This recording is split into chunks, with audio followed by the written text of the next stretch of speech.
Antes da canonização, esses 27 livros, qual era o critério normativo para que um livro fosse aceito como base doutrinária, como registro da palavra de Deus? Muito boa pergunta, Júlio, até porque existe uma ênfase um pouco exagerada no papel da Bíblia na minha relação com Deus, que passa a ser mediada pela Bíblia em vez de ser mediada por Cristo, como a Bíblia ensina, não é? Nós vemos esse problema hoje na teologia e nas igrejas. Então, os primeiros cristãos não tinham ainda o Novo Testamento. Eles tinham, sim, o texto da Septuaginta como seu texto sagrado.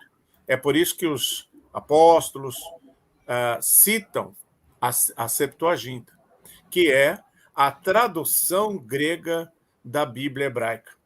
Não exatamente como ela está hoje nas Bíblias protestantes, porque a Septuaginta continha livros, como disse o Carlos, escritos em grego.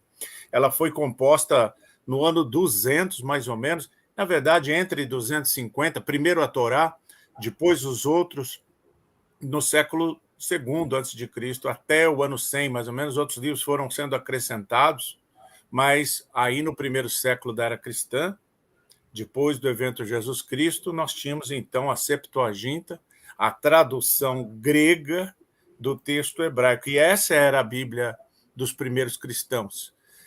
Paulo depois escreveu as suas cartas antes dos evangelhos.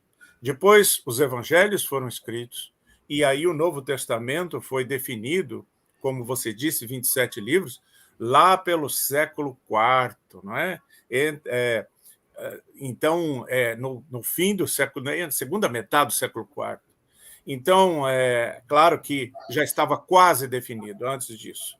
Mas isso foi definido em concílio, pelos bispos.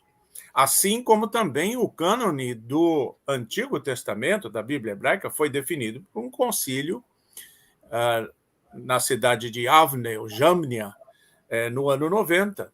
Quais seriam os livros do cânone da Bíblia hebraica, do Tanakh. Então, trata-se de um processo histórico. Tudo indica que há um trabalho redacional também que acontece nos livros, que à medida que foram sendo constituídos enquanto livros, enquanto literatura, cada um deles.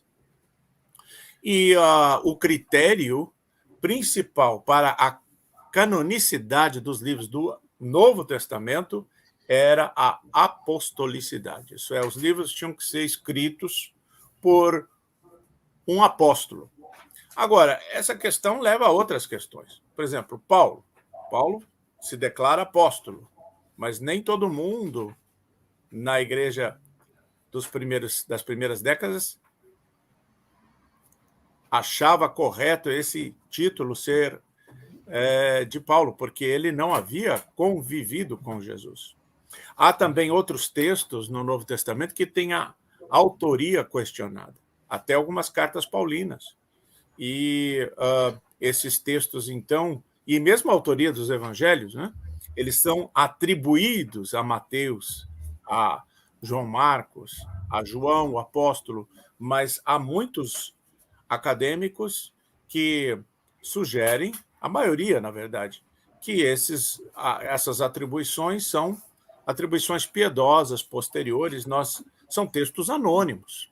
Então, esse critério da apostolicidade, ele foi importante, realmente, na igreja primitiva, para definir quais são os livros. Mas muitos livros que estão hoje como parte do Novo Testamento não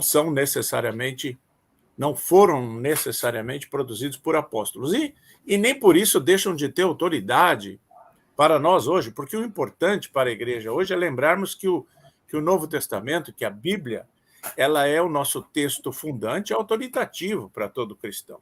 É a nossa escritura. Não importa quem escreveu, não importa se houve trabalho redacional, esse texto que nós temos em mãos é o texto escriturístico da nossa fé.